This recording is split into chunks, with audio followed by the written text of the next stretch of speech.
नमस्कार दोस्तों, welcome to stock market sphere. आज हमारा नया स्टॉक है। स्टॉक का नाम है भारती एयरटेल। आज हुआ क्या है, इसमें शायद कोई न्यूज आई है। इसने विद ओपन हाई बनाया है और वहां से एक तो गैप डाउन ओपनिंग की है, लगभग 5 से 10% की गिरावट है और वहीं से स्टॉक लगातार गिरता जा रहा, लगभग 90 पॉइंट की वहां से गिरावट भी दिखा चुका है।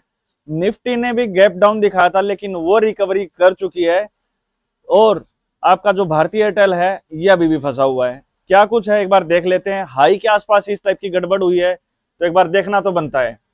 ये लगभग 2120 के आसपास का हाई बनाता है रिसेंटली। भारती एयरटेल काफी बढ़िया पॉजिटिव मोमेंटम में था, विद ए ट्रेंड लाइन काफी बढ़िया पॉजिटिव जा रहा था, हायर हाई बनाता जा रहा था और धीरे धीरे इन्वेस्टर्स को काफी बढ़िया प्रॉफिट दे रहा था। एसएल काफी टाइम से हिट हुआ नहीं था। आज क्या होता है, यहां एक हाई बनता है, ये देखो भाई, एक ये इन्वर्टेड हैमर टाइप की एक कैंडल बन गई इधर। और जब भी बिल्कुल हाई के आसपास इस टाइप की कैंडल बनती है ना, वहां से अलर्ट हो जाओ, क्योंकि उस दिन होता क्या है कि स्टॉक एक बार ऊपर जाने की कोशिश करता है और वापस नीचे आके और इधर आसपास में क्लोजिंग कर देता है। मतलब बायर्स होल्ड नहीं कर पाए उस चीज को और सेलर्स ने उस चीज को ग्रैब कर लिया, सेलिंग कर दी और बायर्स दबाव में आ गए, वहां से सेलिंग के चांसेस बढ़ जाते हैं। ये बात रही पहली। दूसरी बात, नेक्स्ट डे दोबारा इसने ऊपर जाने की कोशिश की और पहले दिन का जो लो था उसको भी तोड़ के नीचे ही क्लोजिंग की। दूसरा नेगेटिव पॉइंट कि भाई यहां से थोड़ी बहुत अब और मंदी देखने को दिख सकती है। मतलब देखो, आप देखोगे कि इसने 1800 से चलना शुरू किया था और 2120 तक का लेवल अगर ये लेके जा रहा है तो वन वे ही जा रहा था। अभी तक इसने एसएल हिट किया ही नहीं था, चाहे शॉर्ट टर्म हो चाहे लॉन्ग टर्म हो। यहां आके देखो भाई, जो भी स्मार्ट ट्रेडर है वो तो अलर्ट हो गया होगा कि भाई यहां से एक बार निकलना बनता है, बट फिर भी एक मतलब लोग शिकार हो जाते हैं कि भाई यहां जब हाई बनाया था तब मेरा 20,000 रुपये प्रॉफिट था, अब 15-16 चल रहा है। मैं तो वापस 20 के आसपास ही इसको एडजस्ट करूंगा, एक बार 20 के आसपास आएगा तो ही निकलूंगा। और जो यहाँ नहीं निकले थे ना, जो प्रॉफिट 20,000 था वो अब कोस्ट टू कोस्ट आ चुके होंगे, क्योंकि 2008 के आसपास अभी ये ट्रेड कर रहा है। स्टॉक काफी ज्यादा वीक है। आज के दिन में इसने 5 से 7% की गिरावट दिखाई है। तो अभी हम इसका टेक्निकल एनालिसिस करेंगे। फंडामेंटली तो ये कंपनी बढ़िया ही है, टेक्निकली क्या कुछ कर रही है वो हम देख लेंगे। बट मैं पहले बता देता हूं, ये जो वीडियो रहेगी हमारी, ये सिर्फ और सिर्फ एजुकेशनल पर्पज के लिए है। इसमें कोई भी बाइंग या सेलिंग रिकमेंडेशन नहीं दी गई है। तो बाइंग या सेलिंग करनी है तो अपने फाइनेंशियल एडवाइजर से जरूर संपर्क करें। अब हुआ क्या था, डेली टाइम फ्रेम में ये तीनों अपनी मूविंग एवरेज है 20, 50, 100 और नीचे वाली जो ब्लैक है ये 200 है।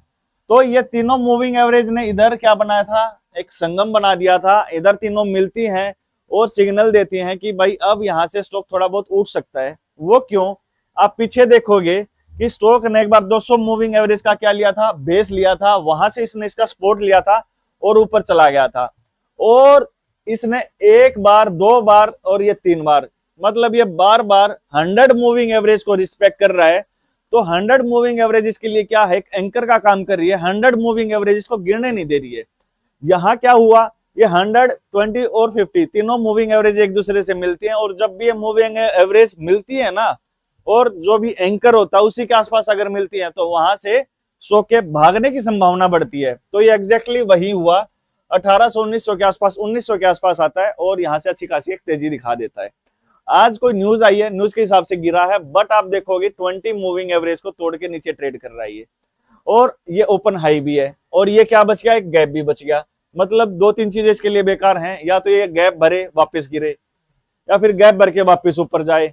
और दूसरी चीज इसके लिए सबसे पहला हर्डल ये हो गया कि आज का जो ओपन हाई है ना, जहां से आज सेलिंग प्रेशर आया है, ओपन हाई वहां बनता है जहां सेलिंग प्रेशर बनता है। बड़ा ही मजबूत चीज बनती है ये। और अगर पूरा वीकली अगर बन जाती है तो उसको फिर तोड़ना ही बड़ी बड़ी ताकत लगती है उसको तोड़ने में भी, ठीक है ना। तो जब तक इस ये जो लाइन है, जो आज का हाई है, इसको तोड़ के ऊपर नहीं जाएगा, स्टॉक में वीकनेस ही रहेगी। ये पहला साइन है। अगर आपको देखना है कि स्टॉक वापस जाएगा कि नहीं जाएगा, तो ये वाला जो रहेगा इसका, ये जो आज की ओपनिंग है, ये काफी इंपॉर्टेंट है। अब धीरे धीरे आप बोलोगे सर अब नीचे क्या कहां तक आ सकता है, तो नीचे देखो भाई 100 जो मूविंग एवरेज है, जो बार बार रिस्पेक्ट कर रहा था, वो आ रहा है लगभग 1945। मतलब वो इसके लिए एक बेस का काम करेगा, वहां से स्टॉक को दोबारा पुश कर सकता है, क्योंकि वहां एंकर है, एंकर हुआ है तो वहां से बाइंग भी आई होगी, तो हो सकता है इसको वापस पुश कर दे। अब आप बोलोगे सर काफी बढ़िया एक तेजी दिखाया है, स्टॉक काफी बुलिश मोमेंटम में है, इसका ट्रेंड कब चेंज हो सकता है?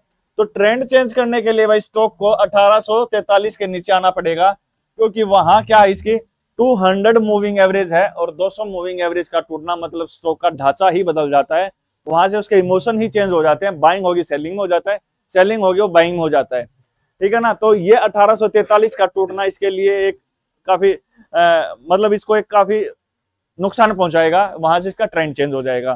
तो 200 मूविंग एवरेज का आप देख लेना, इसके नीचे ये बिल्कुल ही खत्म है। दूसरी चीज आप देखो कि यहाँ स्टॉक लगातार इसका सपोर्ट लेके ऊपर गया है, ये जो लेवल था 1800 का, तो ये इसके लिए एक एंकर का ये भी काम कर रहा था, इसको नीचे नहीं गिरने दे रहा था और वापस ऊपर पुश कर रहा था। तो 1843 और 1800 इसके लिए क्या है, ये मेन लेवल है। यहां से 1800 से नीचे 1840-43 का जो लेवल है, ये जो इतना बन गया है, इसके नीचे अगर आ गया तो स्टॉक में गड़बड़ है भाई, देख लेना अपना, ठीक है। अभी तक के लिए ये है, वेट करो, या तो ये इस लेवल पे आए या फिर इसको तोड़ के ऊपर जाए। अभी नो ट्रेड जोन में है, इधर इसको छेड़ने का नहीं है।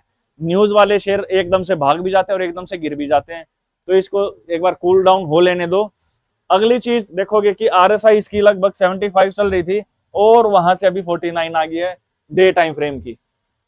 आरएसआई 20 की कूल डाउन हो गया है, और 60 से जब नीचे आती है तो ये 40 तक भी आने की संभावना इसकी होती है। अब अगर हम इसको वीकली टाइम फ्रेम पे देखें, वीकली टाइम फ्रेम में क्या कुछ कर रहा है वो देख लेते हैं एक बार।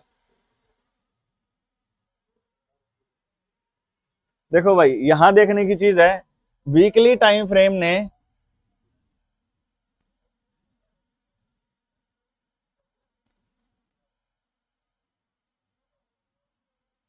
यहां तक करता हूं मैं, लगभग 200-300 से इसने वीकली ने क्या बनाया था, इधर एक जो हम मल्टी बैगर स्टॉक ढूंढते हैं वो वाला एक हिस्सा बनाया था, यहां से स्टॉक ने भागना शुरू किया और देखोगे आप लगातार भागता जा रहा है, और स्टॉक ने कभी भी ना 100 को टेस्ट किया ना 200 को टेस्ट किया। एक बार इसने 20 और 50 को बार बार रीटेस्ट कर रहा है, ठीक है। तो अभी ये लगभग 1943 तक अगर नीचे आता है और डेली टाइम फ्रेम पे भी वही वाले लेवल हैं, तो यहां से इसको वापस ऊपर पुश कर सकता है, क्योंकि बार बार आप देखोगे यहाँ के बाद में लगातार 20 मूविंग एवरेज इसकी फ्रेंड है, बार बार एंकर यहीं से उठा के लेके जा रहा है, ठीक है। हाँ वही है, 1800 के नीचे इसका ट्रेंड चेंज हो रहा है, 50 मूविंग एवरेज के नीचे आ जाएगा तो भाई फिर तो गड़बड़ी है। 50 मूविंग एवरेज और 20 को ही अभी तक इसने रिटेस्ट किया है, उसके बाद में ये 1588 जो 100 मूविंग एवरेज है उसको रिटेस्ट करने आ सकता, वहां से ट्रेंड चेंज हो जाएगा, बाइंग वाला सेलिंग में आ जाएगा, ढांचा बदल जाएगा। तो ये चीज आपको समझ में आई होगी। अब देखो भाई ये वाला जो एक लेवल था, ये स्टॉक के लिए क्या था, एक रेजिस्टेंस था, इसको तोड़ के ऊपर गई है मार्केट और आज इसके नीचे ही चल रही है। मतलब इस वीक अगर नीचे होती है और अगला वीक भी अगर नीचे आ जाता है, फिर स्टॉक इतना ज्यादा बुलिश मोड में नहीं रहेगा, स्टॉक में गिरावट ही देखने को मिल सकती है, हो सकता है कुछ दिन के लिए कंसोलिडेशन जोन में चला जाए, ओके। और जो डेली टाइम फ्रेम पे जो कैंडल बनी थी मैं बता रहा था, लंबी सी विग बन जाती है और नीचे इस टाइप का बन जाता है, तो वो वाली कैंडल क्या होती है, एक सेलिंग प्रेशर को बताती है। सेम आज वीकली टाइम फ्रेम पे इधर भी वही वाली कैंडल बन गई है, जो हमें दर्शाती है कि यहाँ से ट्रेंड थोड़े टाइम के लिए नेगेटिव हो सकता है। तो हमने डेली भी बात की, वीकली बात की, मंथली भी सेम ही है। तो जिसके पास भारतीय एयरटेल का शेयर है, अगर एक भी शेयर है, तो ये वीडियो आपके लिए है, जेन्युइनली आप इसको देख सकते हो, क्या कुछ हो सकता है। मुझे इतना जरूर पता है कि अगर आपने ये वीडियो देखी तो कहीं ना कहीं आपके मन में ये तो हो गया होगा कि शेयर क्या कुछ कर सकता है, इसके लिए आपके मन में आइडियाज तो खुल गए होंगे, दिमाग ओपन हो गया होगा। अगर आप चैनल पे पहली बार आए हैं तो लाइक शेयर और सब्सक्राइब तो बनता है, अगर कंटेंट अगर आपको पसंद आ रहा है तो चलिए मिलते हैं नेक्स्ट वीडियो में, ध्यान रखिएगा।